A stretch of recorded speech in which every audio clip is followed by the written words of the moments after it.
What's up, team? I'm former United States Army Ranger Joshua Thompson. Today I want to talk about what most people don't want to hear: why people fail RASP, why people fail selection. And this video isn't meant to scare you, it's more to prepare you with real insight based on my own experience. And so in this video I'm going to cover exactly what I believe is the main causes of why people fail selection, particularly RASP. But before I begin to that, if you guys enjoy mindset and military tip videos just like this, make sure you guys hit the like button and subscribe if you are new. Let's get into it. The first reason is that guys are mentally immature. All right, let's be real for a second. Most guys fail because they're not mentally prepared for the physical challenge that is RASP, that is selection. A lot of people aren't mentally prepared for that. All right, you can be the most physically fit, you can be mentally sharp, but when things get uncomfortable and you're put into a stressful environment, how do you react? How does your body react? How does your mind react?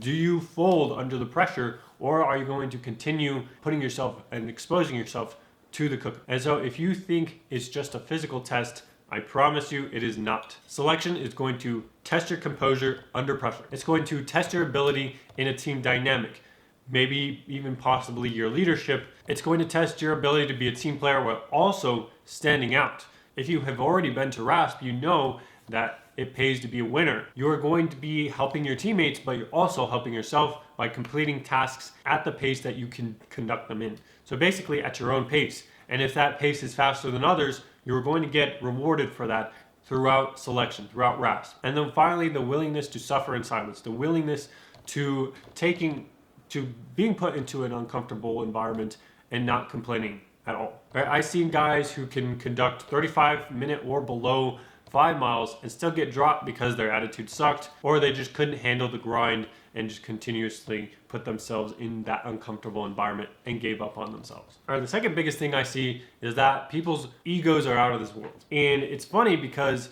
you would think that these individuals would be humble going into a selection because they haven't earned the right yet. They haven't passed selection. But I've seen former varsity athletes, people who crushed basic training. I've seen people go through that and thinking they're the hottest shit. And I'm going to tell you that right now, that ego, it's not going to help you through selection. All right, when everyone gets to RASP, when everyone gets to selection, every single one of you is at equal footing now. And you should go in with that mentality that everyone beside you is earning it just as much as you. It's humbling by design.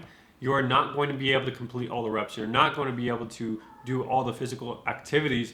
Even if you think you're the most physically fit person, you are going to be broken down to a point where you're not going to be able to complete everything. And so when you're put into an environment when you're set up to not be able to crush every event, how are you going to react then? And so I've seen individuals who have the biggest ego quit because all of a sudden their delusion of being the best is crashing down to reality. And so guys, I say this to the utmost extent. You guys need to go in with a humble attitude, ready to learn, ready to put your best foot forward in any event, not expecting to crush it, but expecting to putting your best foot forward and putting your best effort. And if you can do that, the cadre will notice there's the difference between quiet confidence and arrogance. And the cadre are going to sniff that out, and they're going to pounce on people who have that fake confidence around them or that big ego. So drop the ego, come in with humility. That's one of the biggest things that's going to help you out when you're going through selection. Number 3, this is a huge one, guys,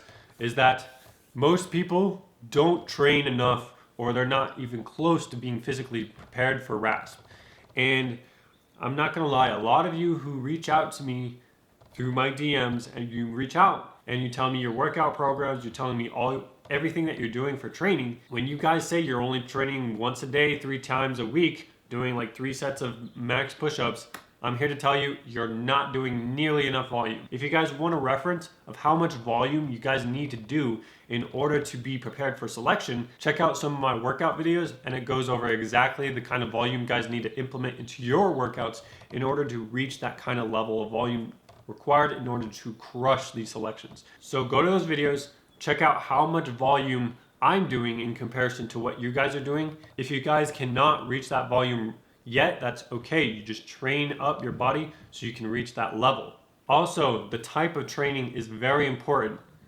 I said it in one of my last videos.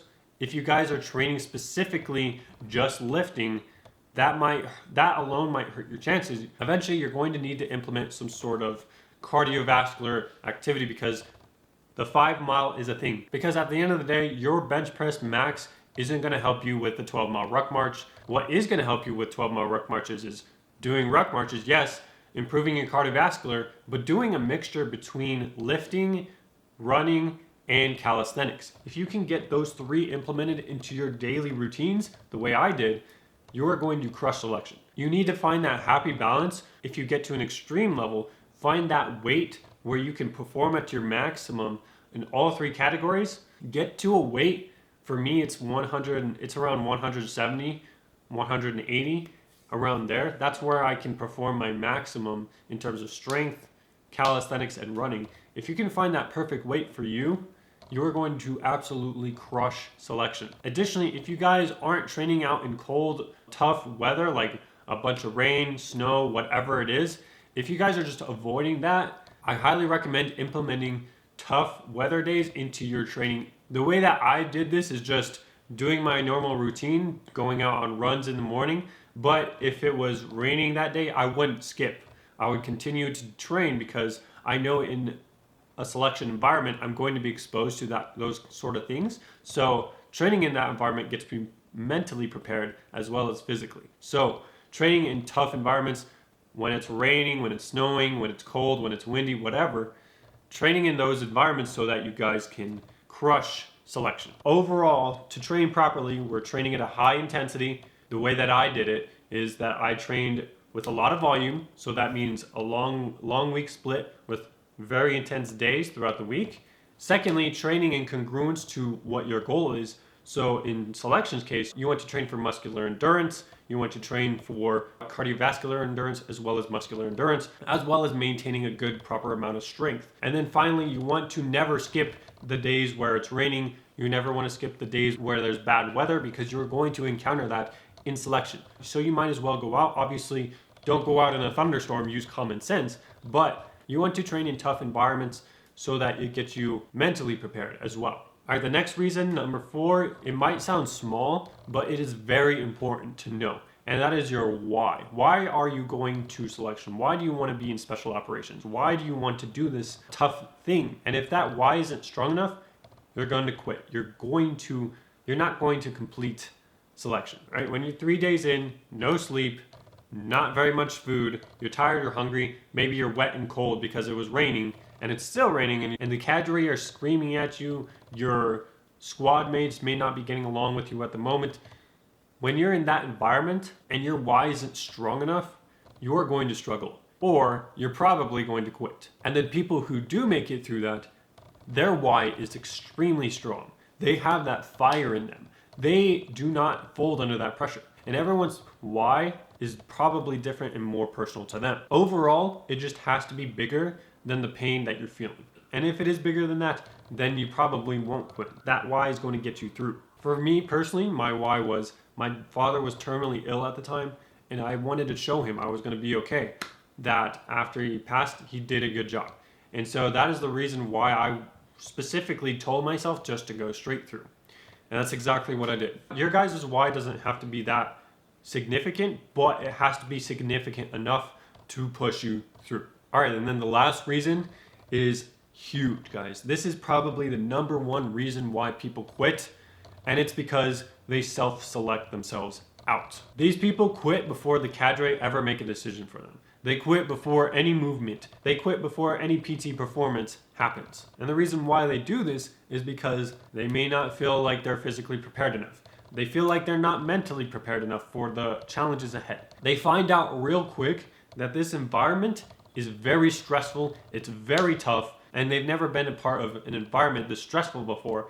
And when you're not a part of something like that constantly, like I shared in my previous video, if you're not constantly exposing yourself to tough environments, you're going to quit. You're not going to want to tough it out. So what does that look like?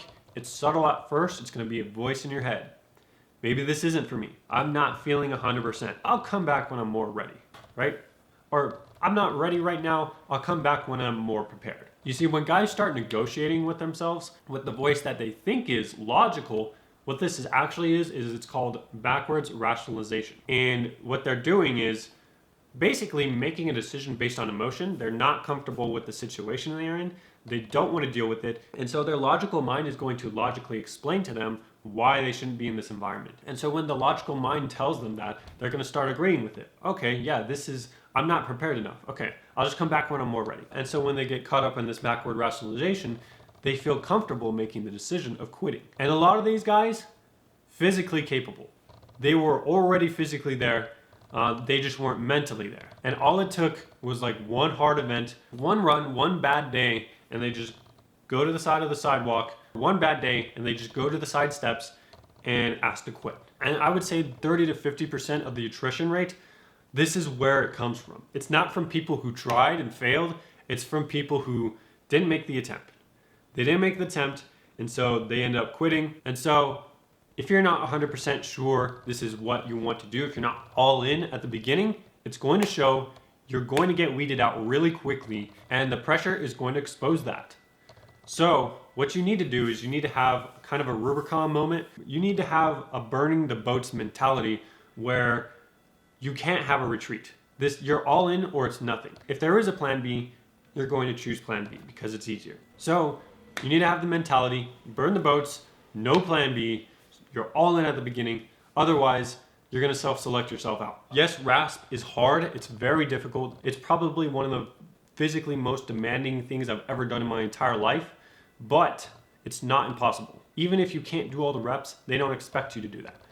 You just need to put your best foot forward. You need to be all in from the beginning. You need to come physically prepared, as well as having the mental reps being in a stressful environment to be able to handle that kind of pressure and understand your why you're doing this, and that needs to be strong enough. If you have all of that together, then you have a fighting chance.